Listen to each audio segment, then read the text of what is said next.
guys, welcome back to my channel. So I did my base makeup first. I normally don't do my foundation first, and I always have my eyebrows done first, but since I'm doing my everyday makeup routine, I wanted to kinda just already have my base done because I feel like everyone knows how to kind of already apply foundation.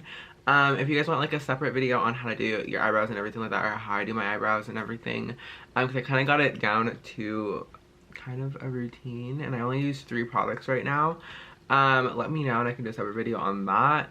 I mainly do my foundation now and have like a new routine to my makeup because I just like the way my eyebrows look with my foundation already applied and put on after the fact, just because I feel like they look more like natural and they don't look like as boxy as I was making them look when I did them. Alright, so to start off this video, we're going to jump right in to the beginning. Pretty much my family was always really accepting of the fact that I was trans. Everyone kind of just like already kind of had an idea that I was gonna be trans. They all kind of thought I was just gonna be like gay. But as like my family, like as a whole, everyone was pretty much accepting. I do have to say though, I did come out when I was like 16, and my mom and me didn't really know how my insurance really covered the like trans people and like how to go about all that. For those of you guys who don't know about the whole like process of the surgery and everything like that, it is a very like lengthy process, and also just to even get on hormones and everything like that, it's very lengthy. And thankfully I started at 16, which kind of like cut the process down in half, because I don't know what I would do with myself if I had to go through that at 18 and kind of just wait even longer.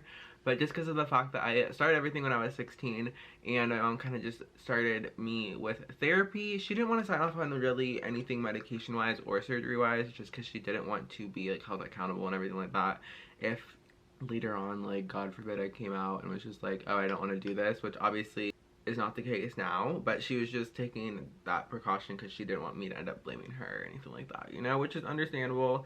And I think she wanted me to make all these decisions 100% by myself, and not, I'm young and like full of hormones and don't really know how to like make proper decisions that can literally change my life. Because these surgeries that I did get approved for and everything like that are surgeries you really can't go back from when it comes to like actual like bottom surgery and stuff like that, and like removing certain like parts from your body permanently. Like you can't like reverse that, you know what I mean? So obviously that's understandable like why my mom didn't sign off on stuff like that, and I was at that age very like resentful for her for it. But as I gotten older and kind of just like appreciated my body, just because of the fact that I couldn't get all the surgeries I wanted when I wanted it, made me just love who I am as I am, and like my body as it is, if that makes any sense.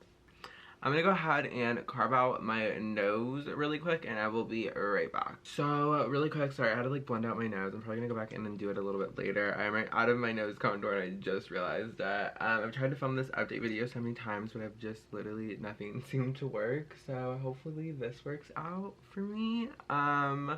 But yeah, pretty much once I came out as trans and everything like that to my mom, she pretty much got me into therapy right away, because she works at a hospital, so she kind of like knows what it's like when kids my age just don't have support. And she never wanted me to feel like I just didn't have anyone that I could talk to. So she was and is to this day like a big support system in my transition.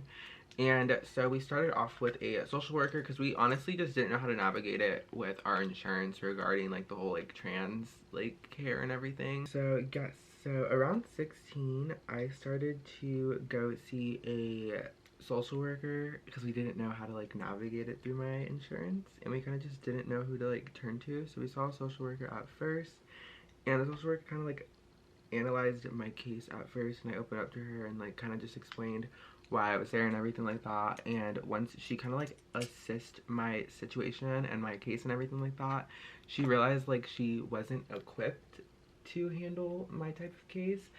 So she instantly sent me to a therapist that I am with to this day. I don't know if I can like say her name or anything like that, so I'm just not going to. Alright, really quick, I'm gonna go ahead and blend this out. My mom actually just came home with dinner, so I'm gonna go eat that really quick. And when I come back, we can jump back into this. I honestly just have to do bronzer and a couple more things after this. But I'm gonna go ahead and blend this out. But even just to get on hormones themselves, it's like a lengthy process. Or just for hormones in itself, hormones and just even all the other procedures in itself, you always have to go through like a little questionnaire kinda, just to make sure, like, not really a questionnaire, I think a questionnaire is like not the right word for it, a little evaluation to like make sure you're in the right headspace for the specific surgery you want or the specific thing you want, because there's kind of like steps to it. And like I said, I know there's plenty of ways to go about it differently and not go through all these checkpoints and kind of just go get all the surgeries at once. Do with that with what you want. I don't know how to do that, obviously, because I'm still in the process of it all. One thing that actually did end up helping me out though was the fact that I was talking to a social worker at the age of 16. So pretty much in order to get the hormones and stuff like that and kind of just like actually start taking the actual medication, because I was out when I was 16, but I didn't start medically transitioning. I'm gonna put some photos here. A little ugly, not the cutest. But I did come out when I was 16 and I kind of like fully started living my life. I'm gonna make a video on what it was like going to high school being trans, just because I did make a separate video and I kind of just went over like what it was like to date and stuff like that, and kind of just like what it was like for me to be in high school, and it kind of just like what I endured, you know? I mean, it wasn't fun, it wasn't the best. I did have a good group of people in my life, and still kind of do have a good group of people in my life, a good group of friends. That video will be linked in the description box down below for you guys if you guys are interested in what it was like for me to go to school and be trans, and kind of just like what it was like in general for me just growing up and being trans and kind of like going and maneuvering through life, you know? That is the only actual trans video I actually have on my channel. All the other ones I kind of took down because I didn't like them. They kind of looked really bad and I kind of wish I kept them up, but I just honestly have no idea where the videos are. I don't even like have possession of them. I really wish I did, but I don't. So like I was talking about how the process for these things are a little bit lengthy. The reason why I was saying that was because mainly when you do go through the doctors and everything like that, there's like the doctors that are there for you for the therapist, or like your therapist, and then on top of the therapist there's like a whole like board of doctors that kind of just like oversee everything and oversee like accepting if somebody's okay and like just evaluating someone before they go into surgery to make sure that they're okay for the specific surgery that they want or the specific thing that they want. And even though your therapist pretty much says that it's okay and you're okay to go for it, they pretty much have the okay and pretty much like the power to like overrule their decision. So they kind of like have the final say in everything. And luckily for me, the therapist goes over a list of questions and your answers along with those questions go off to that set of doctors, and that set of doctors is pretty much in charge of like your whole like transition and everything, which is kind of crazy. And honestly, when I tell people the whole process of everything, a lot of my friends are very shocked at the process and how long it is, and they think it's something I could just do overnight, and if I could, I totally fucking would, bitch. Mom would have had a already. So you pretty much, in order to go through any surgeries or anything like that, they ask you a list of questions, and those answers go to the doctors, and the doctors pretty much are the ones that are kind of like in charge of like your surgeries, hormones, like if you can get hormones, like pretty much once you like go to a doctor and talk to a doctor and pretty much like, ooh fuck, can you stop saying that, and express the fact that you are having these feelings of being a different or identifying of a different gender, they can't really like deny you of seeking help. So they kind of like pretty much like have to help you, you know? They can't like ignore that at all, because it's something that like a doctor, as a doctor, like they just pretty much just can't like just whatever, bye, like we'll just ignore that, like we can't help you with that, like it's something that we're not gonna look into. Like they obviously have to look into it because they're a doctor and they're your doctor, and certain things I believe they have to tell your parents. So obviously if that's like something that your like family's not okay with, I would tiptoe lightly, because I know there's certain ways that you can go about these things without telling your parents, but I'm not like very like educated on that part. I will try my best to find other videos that can kind of like educate you on like what to do in those situations if you're in that situation. One of the criteria and the reason why it was so easy for me to start my medical transition and start hormones and everything like that right off the bat when I turned 18 was just the fact that I was pretty much expressing and living as the gender I was identifying as for 2 years already, because I started at 16. So pretty much I didn't start my like surgery process and everything and my surgery journey. And that's like something we're just gonna jump right into, because that's kind of like where my transition and everything like that happened and like kind of like started to get interesting. So I just stayed on hormones and I'm still on hormones for pretty much just like a long time, and I had like other stuff I had to like deal with and everything. And once I finally like opened up to my therapist about a specific thing that happened to me that I'm not ready to talk about here, but I'll talk about at some point, it honestly just made so much more sense to my therapist, because she was waiting on signing off on certain things, because she was just like, okay, well, like, I don't know why she's like reacting this way, and like she was trying to figure out why I was reacting a certain way and like where specific actions and reactions were coming from.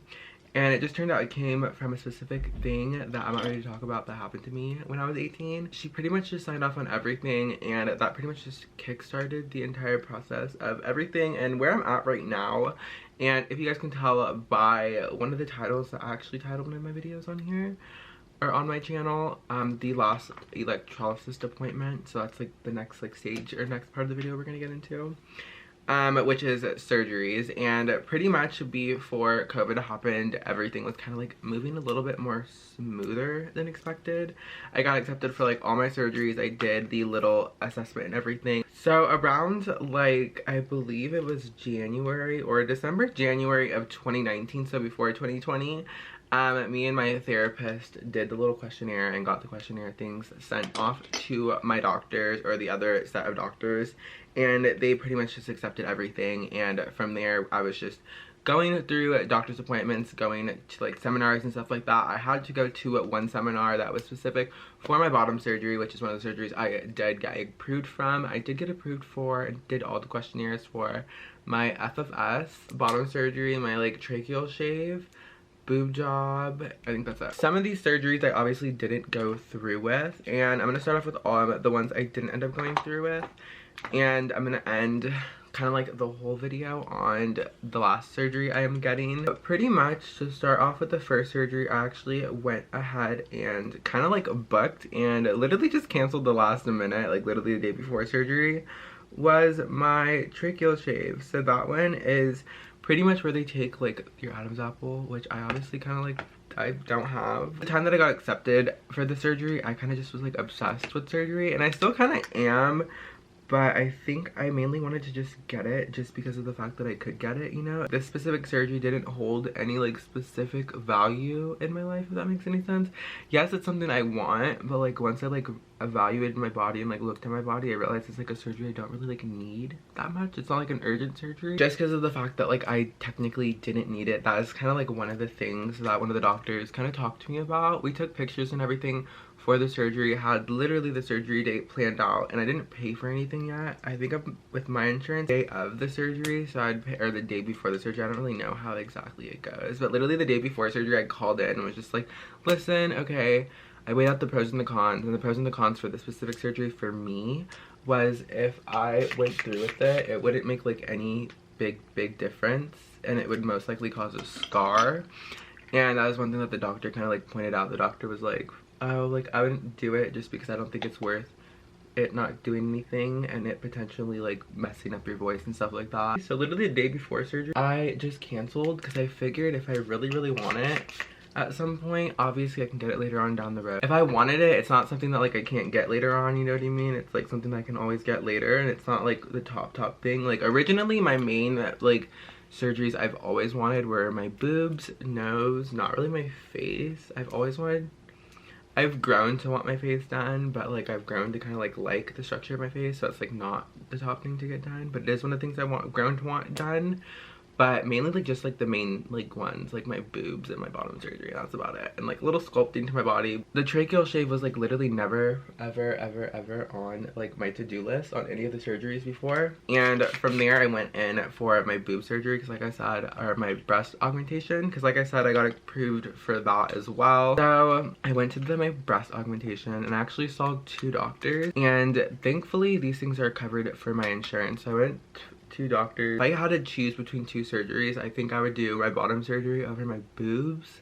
and that says a lot. I don't know why. I think it's just more expensive to get done without insurance, and God forbid I just woke up one day and didn't have insurance. I'd rather have my bottom surgery done, because like boob jobs, yeah, they're a little bit more expensive still, but they're not as expensive as like a bottom surgery. So the doctors pretty much said that for my body size, my boobs were pretty much like a decent size, so I couldn't get them without it being cosmetic. And if I was to get it done by them for a cosmetic reason, it would shoot from my original base price, which was like below $600, because I would pay like half of it, and then it would shoot that from that to about like $18,000. And I was just like, yeah, okay. I'm still in high school. I'm just gonna like wait for this. I'm just like not, it's something I'm gonna get done, but it's something that's like not on like my top to-do list. It's something that I know I'm gonna get done at some point, but I'm not like pressured, or I don't feel pressured to get it, because like I've grown to like my body. That is why I'm not as urgent to get my boobs done, because I like my boobs. Like they're a decent size. Like the doctor told me, like they're the perfect size for your body. Like you don't want anything like too dramatic right now, like especially because you're really tiny. You can go up more like later on, but like it's something that insurance just won't cover. It's something I obviously want, and it's a surgery I've obviously wanted forever, but it's obviously a surgery that I'm willing to just wait and just pay later on. Because honestly, the surgeries and the surgeons, I mean the surgeons that I've been looking at to go to for the past couple years, honestly don't charge that much, and they actually have done really good jobs. And I just weighed out the pros and the cons, and we're just like, okay, pay like $50,000 or $50+ for when you don't have insurance, or pay for like $10,000 like boob job plus for like a boob job when like you already have your bottom surgery. Like I'd rather pay the $10,000 later than $55,000 out of my pocket. Really quick, I'm gonna go ahead and line my lips and put some lashes on, and I'll be right back. Okay, so I've tried like this new thing for my eyeliner. So pretty, okay, this is gonna be such an ugly ass angle, and I don't know how to make it look pretty. Bear with me. So pretty much after my boobs, this is about January-ish time, I would say, like right before it happened. And that is when I got in contact with my doctor after I pretty much went to like that seminar and everything. And the seminar pretty much just went, for my bottom surgery, went over like pretty much like what to expect after surgery, like post surgery, how much money to have saved up, the recovery, what to kind of expect when you get home, and kind of just like a list of like everything, you know, like what to expect. And they also have another appointment after that they schedule with you for the doctor to kind of like go over what you need to get done to go for surgery. Because even though you've already been accepted, it's literally like a couple months longer process. But since I've been in COVID, since we've literally all been in COVID, my 6 to 12 month little moment turned into a whole year. So it's literally the next year, like next month for me with this, and it shouldn't take this long. But I'm just kind of like trusting the process and not really getting mad at it. But going on to electrolysis, the doctor, when you go in after the seminar, because they'll call you and stuff like that. I don't know how they do it with everyone else, but this is how specifically they did it for me. They pretty much called me. I was given a diagram of where the electrolysis is pretty much going to go around and get rid of your hair. And the reason why you do electrolysis, and most doctors recommend, if not all doctors that do this, recommend it just because before surgery, just because they don't want hair in your teeth, you know? And like honestly, from what I heard once you get like hair in there, like you just like, it's like pointless. Like it's just like you did all this and you can't really like do anything. You can't have enjoyment. It causes like discomfort, obviously, because like hair is in your teeth, and you just can't have sex. And I'm like, girl, okay, well, I'm gonna get these appointments done. They're a little expensive, but I'm gonna get them done because I want to like, I want to like enjoy it. I don't want to be like in pain. I don't want to like just sit there and not like be able to like you know, like I don't know. But I know some people who've had like some hair pop up after surgery, but most of the time it's like a couple. The electrolysis can usually just like pluck it out, but if it's like a lot, it's kind of like a lost cause, and you kind of just have like that you just can't use, you know what I mean? I just don't want that to be me. So obviously I'm going to these like electrolysis appointments, and they pretty much just tell you the whole process. Some people, like I said, last between about 6 to 12 months, and some people actually have to do it a little bit longer. But it just depends on everyone's hair and everything like that. And they gave me a list of everyone, or like all of the electrolysis in like LA and stuff like that, and like the places that accept my insurance and stuff. So I picked this specific one in Beverly Hills. Before it happened, obviously, I started to make all my appointments and everything. I got in contact with my electrolysis after I picked them out, and pretty much like scheduled 4 appointments. It happened, shut down the entire world. Everyone literally thought the world was gonna end, as did I. And literally everything kind of just got thrown off. I got very like depressed because I was like really like another roadblock. I was like, are you kidding me? Like I got so far to this point and I had everything set up, and like technically I should have already had my appointment or had my surgery already. Over quarantine and over COVID, I've just learned to just kind of like trust the process and not really like have a timeline for things, and that's really hard for me because I have timelines for like my entire life, and over like quarantine I kind of like detached from it and kind of just like let whatever happen. I pretty much had appointments scheduled. Anyways, I ended up going to my appointments and everything, and technically I was supposed to be done in August because we honestly thought that all the hair was gonna be gone in time. Hence my last video saying, or my other video regarding this specific surgery. I literally thought I was supposed to get it in August. When I went in for my pre-op appointment to like get a hair-free clearance. Hair-free clearance is pretty much just getting an actual surgery date with my insurance and everything like that.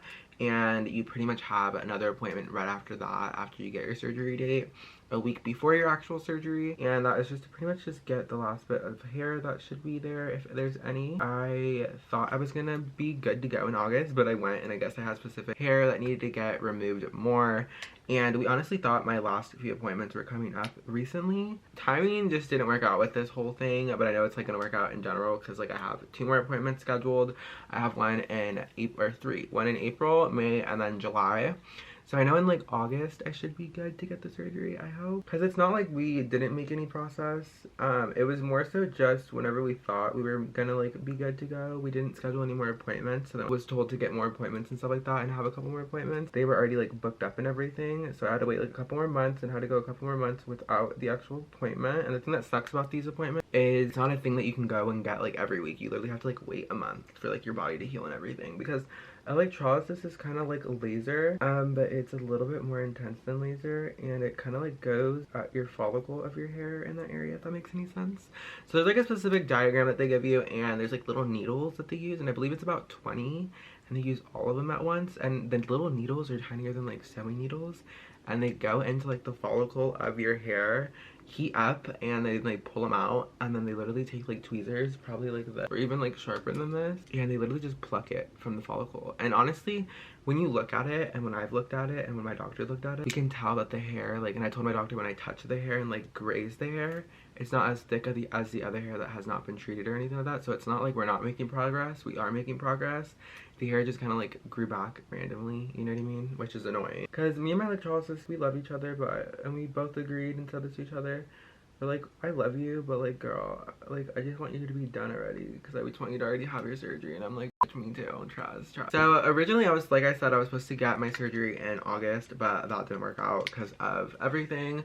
And then happened, and since I well, I mean, it's been happening, but since I live in LA County, everything's been so like restricted. Luckily, I was still able to go to my electrolysis appointment. Anytime that like I thought I was gonna be okay to go, and me and my doctor thought we were gonna be okay to go in for surgery, or like to actually get a surgery date, I would try to schedule doctor's appointments with my actual doctors, because they're still taking appointments and stuff like that.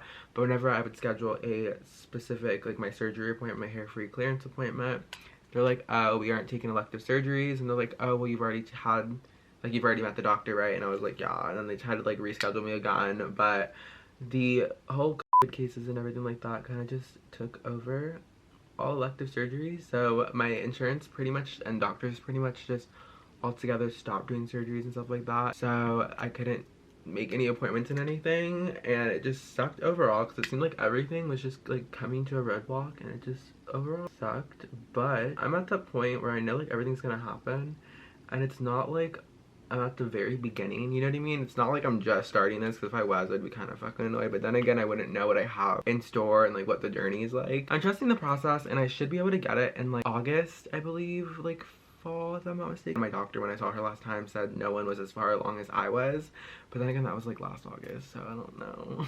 You know what I mean? I don't know if that's like still the same boat we're in. I really hope it is, but I'm not like banking on it, you know? I'm really hopeful, but at the same time, if it's not, I'm like expecting the worst, but like hoping for the best, you know?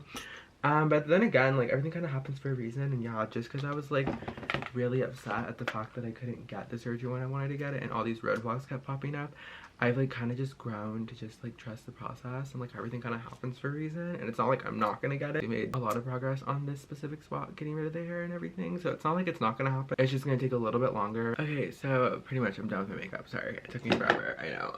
Literally it's 9 o'clock, and I'm gonna go ahead and run some errands. Does anyone else run errands at this time? Probably not, because I'm fucking psycho. So the bottom surgery is one of these surgeries that I am the closest to finishing, and the way I kind of want to go about it is bottom face and then my boob. To go back on what I said last time, or before I cut out because my camera just literally ended up dying, I ended up putting my lashes on and a lip liner and some lip gloss. But yeah, the surgery did get kind of like postponed and everything like that. I never really got a surgery date, but hopefully in August. I am just staying positive. That is when I'll get my surgery date, and hopefully in September I'll be able to film for you guys and actually have content for you guys regarding my transition, because that is also one thing I kind of want to start making my channel about, is about my transition. I do plan on filming the entire process of my bottom surgery. But yeah, I am going to be quiet. I never know how to end these videos. Long story short of this video, I am getting that bottom surgery, and that is a video that's going to be coming most likely in September, but it is happening this year, and I'm really excited about that. Other than that, if you have any questions or want me to cover any specific topics regarding about being trans or any LGBT or anything, let me know. If you have a specific topic you want me to like go over, let me know in the comments down below, or DM me on Instagram. My social media is on the screen here, Twitter and Instagram. You know the drill. And yeah, other than that, don't forget to subscribe, and I'm gonna learn how not to look at the viewfinder and look at myself. But I really hope you guys enjoyed this video, and I will see you guys in the next one. Bye guys.